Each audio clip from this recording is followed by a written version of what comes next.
আপনাদের জন্য রয়েছে বেশ কিছু গুরুত্বপূর্ণ খবর। প্রথম যে খবরটি দিতে চাই, সেটি হলো ইরান তার আমেরিকার মিত্রদেরকে নতুন করে হুঁশিয়ারি দিয়েছে। যদি আমেরিকার নিষেধাজ্ঞা কেউ মেনে চলে, ইরানের বিরুদ্ধে তাকে তেল গ্যাস যাওয়া আসা বন্ধ করে দেবে।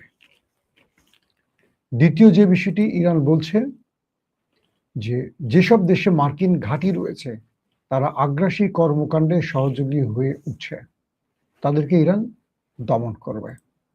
পাশাপাশি প্রেসিডেন্ট ট্রাম্প বলছেন, আমরা ইরান সহ সবার বিরুদ্ধে জিতে গেছি। আসলে ট্রাম্প কি জিতে গেছেন? পাশাপাশি সবচেয়ে ইম্পর্টেন্ট যে খবরটি আজকে, সেটি হলো সৌদি, তুরস্ক, পাকিস্তান জোটে ইরান আসতে যাচ্ছে, এমন তথ্য ইতিমধ্যে কয়েকটি গণমাধ্যমে প্রচার হয়েছে। দর্শক, আরো অনেকগুলো খবর থাকবে, আশা করি আপনারা দেখতে এবং শুনতে পাচ্ছেন। যদি কোনো সমস্যা না থাকে অবশ্যই আমাকে কমেন্ট করে জানাবেন একদম ক্লিয়ার সাউন্ড এবং ভিডিও দেখতে পাচ্ছেন কিনা। প্রথম যে খবরটি দিয়ে শুরু করতে চাই, সেটি হলো ইরানের গণমাধ্যম আজকে জানিয়েছে যে পাকিস্তানের সেনাপ্রধান ফিল্ড মার্শাল আসিম মুনির এবং ইরানের পার্লামেন্টের স্পিকার মোহাম্মদ বাগের গালিবাফের মধ্যে একটি সাক্ষাৎ বা দুজনের মধ্যে একটি বিষয় আলোচনা হয়েছে এবং পাকিস্তানের সেনাপ্রধান এই মুহূর্তে ইরান সফরে আছেন। পাকিস্তানি সেনাবাহিনীর কমান্ডার ফিল্ড মার্শাল আসিম মুনির ইরানের সংসদের স্পিকার মোহাম্মদ বাগের গালিবাফের সাথে সাক্ষাতে যেসব কথা বলেছেন সে বিষয়গুলো আমরা একটু তুলে ধরছি। তারা বলছেন, এই অঞ্চলের শান্তি ও নিরাপত্তা শক্তিশালী করতে পাকিস্তানের প্রচেষ্টার ধারাবাহিকতায় অনুষ্ঠিত এই বৈঠকে ইরানের শীর্ষ আলোচক গালিবাফ ইসলামাবাদ সমঝোতা স্মারকের অধীনে যুক্তরাষ্ট্রের প্রতিশ্রুতি লঙ্ঘনের অসংখ্য উদাহরণ পর্যালোচনা করেন এবং বলেন, সমঝোতা স্মারকের পক্ষগুলোর প্রতিশ্রুতি বেশ স্পষ্ট এবং আমেরিকাই তার প্রতিশ্রুতি লঙ্ঘন করে ও এই দেশের অবিশ্বাসের আরো কয়েকটি কারণ তৈরি করেছে, যা এই দুই দেশের মধ্যে বা এই অঞ্চলে স্থিতিশীলতা নষ্ট হচ্ছে।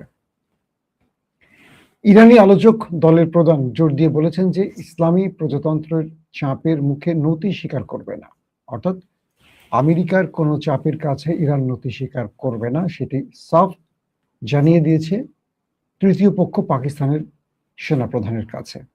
তিনি আরো বলেন, আমরা সমঝোতা স্মারকের শর্তাবলী বাস্তবায়নের চেষ্টা চালিয়ে যাচ্ছি। যুক্তরাষ্ট্রকে এই সমঝোতা স্মারকের অধীনে করা তার প্রতিশ্রুতি পূরণ করতেই হবে। অন্যদিকে ফিল্ড মার্শাল আসিম মুনির বৈঠকে উল্লেখ করেন যে তিনি এই অঞ্চলে স্থিতিশীলতা পুনরুদ্ধারের প্রচেষ্টা অব্যাহত রাখবেন। বিষয়টি কি আসলে? অর্থাৎ আমেরিকা যখন মোটামুটি ভালো একটা বাস খেয়েছে ইরানের কাছে, তখন আবারও তার প্রিয় ফিল্ড মার্শাল আসিম মুনিরকে ইরান পাঠিয়েছেন। তিনি তেহরান সফরে এলেন, এসে ইরানের প্রতিনিধি দলের সাথে বসলেন এবং দুই পক্ষ আলোচনা করেছে। যদিও এখন পর্যন্ত একটি বিষয় স্পষ্ট হয়নি যে আসিম মুনির ট্রাম্পের কোন বার্তাটি ইরানকে দিয়েছেন, কারণ দীর্ঘ সময় ধরে আমেরিকা হরমুজের সামনে গিয়ে নেভাল ব্লকেট তৈরি করে বসে আছে। পাশাপাশি ইরান হরমুজ অবরুদ্ধ করে রেখেছে এবং এই অঞ্চল দিয়ে তেল গ্যাস মোটামুটি যাতায়াত প্রায় বন্ধ। এই পরিস্থিতির মধ্যে আসিম মুনিরের ইরান সফরটি ছিল খুবই গুরুত্বপূর্ণ এবং আমেরিকার কি বার্তা তার কাছে আসছে সেটি গণমাধ্যমে স্পষ্ট না হলেও দুই পক্ষ এই অঞ্চলে শান্তি প্রতিষ্ঠার কথা উল্লেখ করেছেন।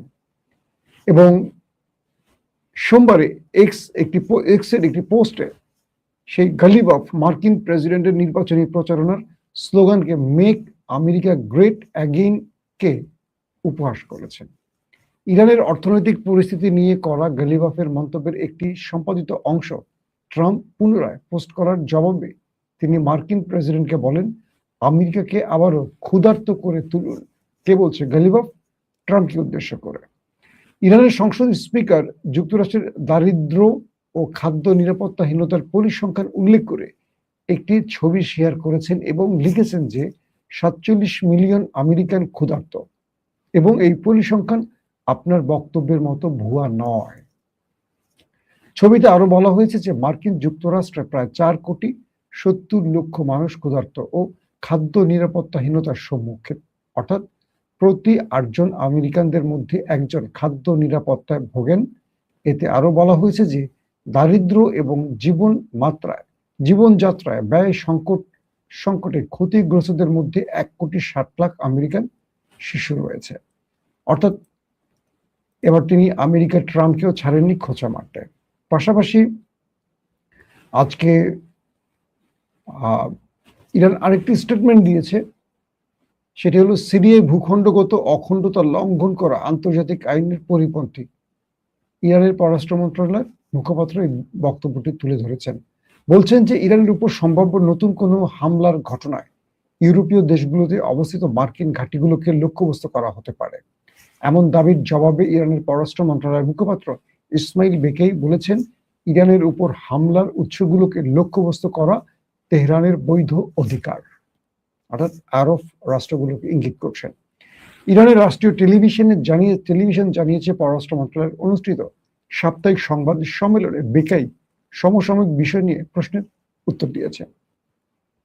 ইরানের উপর মার্কিন ও ইসরায়েলি সামরিক হামলায় বুলগেরিয়ার সমর্থন আন্তর্জাতিক আইনের পরিপন্থী উল্লেখ করে বেকেই বলেন, তারা এমন খবর পেয়েছেন যে কয়েকটি মার্কিন KC-135 ট্যাঙ্কার বিমান বুলগেরিয়ার ভূখণ্ড ছেড়ে গেছে। বুলগেরিয়ার জনগণের সাথে আমাদের কোনো সমস্যা নেই, তবে এটিকে ইরানের বিরুদ্ধে মার্কিন ও ইসরায়েলি সামরিক আগ্রাসনের প্রতি এক ধরনের সমর্থন হিসেবে দেখা হচ্ছে। বেকেই বলেছেন যে যেসব দেশ যুক্তরাষ্ট্র ও ইসরায়েলের হামলা ব্যবহারের জন্য তাদের ঘাঁটি ও সম্পদ সরবরাহ করে, তাদের অবশ্যই প্রয়োজনীয় ব্যবস্থা নিতে হবে। আমাদের নিয়ে কোনো দেশের উদ্বিগ্ন হওয়ার কারণ নেই, তবে যেসব দেশ আগ্রাসী পক্ষগুলোকে তাদের অবৈধ কর্মকাণ্ডে ব্যবহারের জন্য ঘাঁটি সম্পদ ও সরঞ্জাম সরবরাহ করে, তাদের ক্ষেত্রে পরিস্থিতি ভিন্ন। ইরানের বিরুদ্ধে পরিচালিত যে কোনো আগ্রাসী কর্মকাণ্ডের উৎস ও উৎপত্তি স্থলে ইরান তার অধিকার রাখে হামলা করার। স্পষ্ট বার্তা দিয়েছে বুলগেরিয়াকে ইরান। দর্শক, আমি আরো কয়েকটা ইম্পর্টেন্ট খবর দিয়ে চলে যাব আপনাদের মূল আলোচনায়। ইতিমধ্যে ট্রাম্প দাবি করেছেন যুক্তরাষ্ট্র জয়ী হয়ে গেছে, তেহরান উপসাগরীয় তেল রপ্তানিতে হুমকি দিচ্ছে। মার্কিন প্রেসিডেন্ট ডোনাল্ড ট্রাম্প বলেছেন, আমরা ইরান সহ সবার বিরুদ্ধে জিতে গেছি, যে দেশটি অর্থনৈতিক ও সামরিক মৃত্যুচক্রে নিমজ্জিত। হরমুজ প্রণালী পারাপারের জন্য ইরানের নির্ধারিত ব্যবস্থা লঙ্ঘনকারী জাহাজগুলোর উপর জরিমানা, আটক বা বাজেয়াপ্ত সহ বিভিন্ন নিষেধাজ্ঞা আরোপের বিষয়ে সতর্কবার্তা জারির পর এ দাবিটি করা হয়েছে। অর্থাৎ ইরান হরমুজ প্রণালীতে যারা ইরানের নির্দেশ ফলো করবে না, অর্থাৎ ইরান যে পথ ধরে যাতায়াত করতে বলেছে, যে রুটে জাহাজগুলো আসা যাওয়া করবে, যে সিস্টেমে করবে ইরানের অনুমতি নিয়ে, এ ব্যাপারে যারা ইরানের নির্দেশ অমান্য করবে, ইরান সেই সব জাহাজকে বাজেয়াপ্ত করবে, আক্রমণ করবে, ধ্বংস করবে, পারলে আটক করবে। ইরান সাফ এই তথ্য দিয়ে দিয়েছে। আর ঠিক এই জন্যই পাল্টা আমেরিকার প্রেসিডেন্ট দাবি করছেন তিনি নাকি জিতে গেছেন। ইরান যখন পুরো হরমুজ প্রণালী কন্ট্রোল করে রেখেছে, তার কন্ট্রোলে আছে, কোনো জাহাজ এখানে ঢুকতে বেরোতে পারছে না ইরানের অনুমতি ছাড়া, তখন ট্রাম্প কি করে জিতলেন, এটা নিয়ে প্রশ্ন উঠতেই পারে। মার্কিন অর্থমন্ত্রী স্কট বেসেন্ট বলেছেন, ইরানের বিরুদ্ধে চরম অর্থনৈতিক নিষেধাজ্ঞা আরোপের বিষয়ে যুক্তরাষ্ট্রের প্রত্যাশিত ঘোষণার আগে ওয়াশিংটনের লক্ষ্য হলো ইরানকে টিকিয়ে রাখা, প্রতিটি অর্থনৈতিক জীবনরেখা ছিন্ন করা। বুঝতে পারছেন, ইরানের উপর এক ভয়ঙ্কর নিষেধাজ্ঞা আসতে যাচ্ছে, যে কোনো সময়, আজকালকের মধ্যে আসতে পারে। ঠিক তার আগে এই স্টেটমেন্টটি দিলেন অর্থমন্ত্রী স্কট বেসেন্ট। ইরানের নিরাপত্তা প্রধান মোহসেন রেজাই সতর্ক করেছেন যে ট্রাম্পের অর্থনৈতিক যুদ্ধ অব্যাহত থাকলে ইরান উপসাগরীয় অঞ্চল থেকে সমস্ত তেল রপ্তানি বন্ধ করে দেবে এবং মার্কিন নিষেধাজ্ঞার প্রতি যে কোনো দেশের সমর্থনকে যুদ্ধাপরাধ হিসেবে গণ্য করবে। খুবই স্পষ্ট একটা বার্তা আছে ইরানের পক্ষ থেকে, সেটি হলো যদি নতুন করে ইরানের উপর আবার অবরোধ চাপিয়ে দেয় আমেরিকা, তাহলে এই এই অবরোধের কারণে আরবের যত তেল আছে অথবা মধ্যপ্রাচ্যের যত তেল এখান দিয়ে যাতায়াত করে উপসাগরীয় অঞ্চল থেকে সমস্ত তেলের রুট বন্ধ করে দেবে, গ্যাসের রুট বন্ধ করে দেবে, যাতে পুরো পৃথিবীর তেল গ্যাসের সংকটে অন্ধকারে থাকে। ইরান সাফ বলে দিয়েছে যে আমাদের উপর নিষেধাজ্ঞা দিবা, দাও, পুরো উপসাগরীয় তেলের রুট আমরা বন্ধ করে দেবো, পারলে তোমরা কিছু করো। পাশাপাশি বলছে যারা ট্রাম্পের এই নিষেধাজ্ঞা মেনে চলবে, অর্থাৎ ট্রাম্প যে ইরানের উপর নিষেধাজ্ঞা দেবে এটা যারা মেনে চলবে তাদের উপর এই নতুন করে ইরান স্যাংশন জারি করবে। কি সেটা? এই অঞ্চল দিয়ে তাদের সকল জাহাজ চলাচল বন্ধ করে দেবে, সেটা পণ্যবাহী হোক, তেলবাহী হোক, গ্যাসবাহী হোক, যেটাই হোক সেটাই ইরান বন্ধ করে দেবে। কোনোভাবেই ইরান তাদেরকে আর এই অঞ্চল থেকে উপসাগর থেকে তেল নেওয়া বা গ্যাস নেওয়ার রাস্তা খোলা রাখবে না। ইরানের পররাষ্ট্র মন্ত্রণালয় জানিয়েছে ওমানের পররাষ্ট্রমন্ত্রী সৈয়দ বাদর আল বুসাইদি হরমুজ প্রণালী নিয়ে ইরানি কর্মকর্তাদের সঙ্গে বৈঠকের জন্য মঙ্গলবার তেহরান সফর করবেন। অর্থাৎ ইরানের পররাষ্ট্র মন্ত্রণালয়ের সাথে এবার ওমানের পররাষ্ট্র মন্ত্রণালয়ের মধ্যে বৈঠক হতে যাচ্ছে, সেটি আগামী মঙ্গলবার তিনি তেহরানে আসবেন এবং ওমান আর হরমুজ প্রণালীর এক পাশে ইরান এক পাশে ওমান এবং হরমুজ প্রণালীর পুরো কন্ট্রোল নিয়ে এই দুই দেশের মধ্যে চূড়ান্ত সিগনেচার বা আলোচনাগুলো হতে যাচ্ছে। দেখার বিষয় এখন কি হয়। প্রিয় দর্শক, যে বিষয়টির জন্য আপনারা বসে আছেন, আমেরিকাকে ইরান যে কড়া বার্তাটি দিয়ে দিয়েছে যে তোমরা যা কিছু করো আমাদের আপত্তি নাই, তবে ফলাফল ভেবে করো। যদি তুমি আমার উপর নিষেধাজ্ঞা দাও, আমি সকল তেল চলাচলের রাস্তা বন্ধ করে দেব। যদি তুমি বা তোমার নির্দেশ কেউ মেনে চলে, তুমি নিষেধাজ্ঞা দিবা সেটা কেউ মেনে চলছে, তাহলে তার জন্য উপসাগরীয় অঞ্চলের হারাম করে দেব, তার জাহাজ পাওয়া মাত্রই শুরু হয়ে যাবে। এখন আমেরিকা কি করবে? ট্রাম্প তো জিতে গেছে দাবি করছেন, তাহলে ঘরে ফিরে যান, তাই তো? দর্শক, পাকিস্তান এবং আরবের কয়েকটি আউটলেট দাবি করছে, গণমাধ্যম দাবি করছে, সৌদি, তুরস্ক, পাকিস্তানের যে সামরিক জোট বা ইসলামিক সামরিক জোট, এখানে ইরানকে আমন্ত্রণ জানানো হয়েছে। এখানে তুরস্কের পক্ষ থেকে মিশরকেও আমন্ত্রণ দেওয়া হয়েছে এবং ইরানকেও দেওয়া হয়েছে। কয়েকটি গণমাধ্যম এটি দাবি করেছে।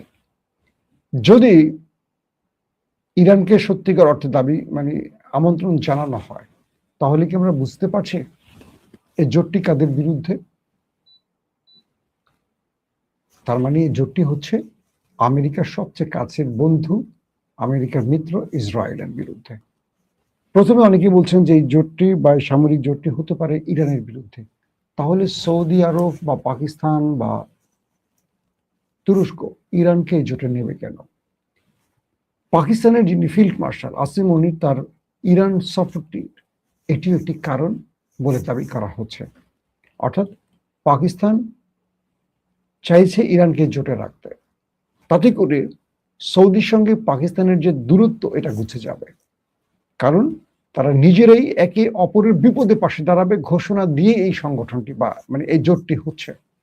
তাহলে ইরান সৌদি আরবের হামলা করছে না, বরং সৌদিতে কেউ হামলা করলে ইরান নিজের উপর হামলা বলে সৌদির পাশে দাঁড়াবে। তাই তো ন্যাটোর মতে তো এটি ন্যাটোর আর্টিকেল 5 যে সিস্টেম বা নিয়ম, এই জোটটি সেই নিয়মই আসছে। তাহলে সৌদি আরব এখানে কি করতে চাচ্ছে? এক ঢিলে ইরানকে পাশে রাখছে বন্ধু রূপে, অন্যদিকে তার হুমকি দমিয়ে দিচ্ছে। আর ইরান কি করবে? ইরান তার শর্তে বলে দিয়েছে অবশ্যই মুসলিমদের যে কোনো জোটে ইরান যেতে প্রস্তুত, তবে আমেরিকা এবং ইসরায়েলের স্বার্থ সংশ্লিষ্ট কেউ থাকতে পারবে না, এবং এই জোট যেন আমেরিকা এবং ইসরায়েলের পক্ষের কোনো জোট না হয়, কিংবা এই জোট যেন আমেরিকা ইসরায়েলের স্বার্থ রক্ষাকারী না হয়। This is point. এই বক্তব্যটি ইরান সাফ জানিয়ে দিয়েছে কাদেরকে, যারা তাকে আমন্ত্রণ দিয়েছে। ইরান বলছে এই জোটে অবশ্যই আমরা আসতে চাই, আসতে পারি, কিন্তু এখানে বা এই জোট আমেরিকা ইসরায়েলের কোনো স্বার্থ রক্ষা করতে পারবে না। এখন এটা নিয়ে আলোচনা হবে, আরো পর্যালোচনা হবে। যদি ইরান এই জোটে চলে আসে, ধারণা করা হচ্ছে বাংলাদেশ এই জোটে আসতে পারে, যদি দিল্লির হুমকিকে তারেক রহমান সরকার ভয় না পায়, তাহলে বাংলাদেশ এই জোটে চলে আসবে। যদিও বিএনপির মধ্যে অনেক ভারত প্রেমী মন্ত্রী আছেন, কিন্তু তারেক রহমান এই জোটে আসতে চান, আমি যতটুকু জানি। কিন্তু ভেতরে কি হয় বাকিটা পরবর্তী সময় বলা যাবে। এটা নিয়ে আজকে আমার স্পেশাল লাইভ একটা আছে, আপনারা দেখবেন। ইতিমধ্যে আমার যে ভিডিওটি এখন করছি তার ঠিক আগের লাইভটি বিকেল 3টার দিকে আমি যে লাইভটা করেছি, আপনারা অবশ্যই দেখবেন। খুব ইম্পর্টেন্ট একটা লাইভ, এটা কেউ মিস করবেন না। তো এই মুহূর্তে ইরানকে আমন্ত্রণ দেওয়ার পাশাপাশি যদি মিশর, ইরান, বাংলাদেশ, মালয়েশিয়া এরকম আরো মুসলিম দেশগুলো একে একে চলে আসে এই জোটের ভেতরে, আরবের আরো দেশ চলে আসবে, তার মানে একটি মুসলিম ন্যাটো তৈরি করতে যাচ্ছে এই জোট। এতে করে ইসরায়েলের স্বপ্ন ভঙ্গ হবে, যে ইসরায়েল তার গ্রেটার ইসরায়েল তৈরির স্বপ্ন দেখছে। ধারণা করা হচ্ছে গ্রেটার ইসরায়েলের দখলদারিত্বের বিরুদ্ধে এই জোটটি তৈরি হতে যাচ্ছে। এবং আগামী দিন এই জোটে বাংলাদেশ চলে এলে ভারতের জন্য ভয়ঙ্কর আতঙ্কের দিন হতে পারে।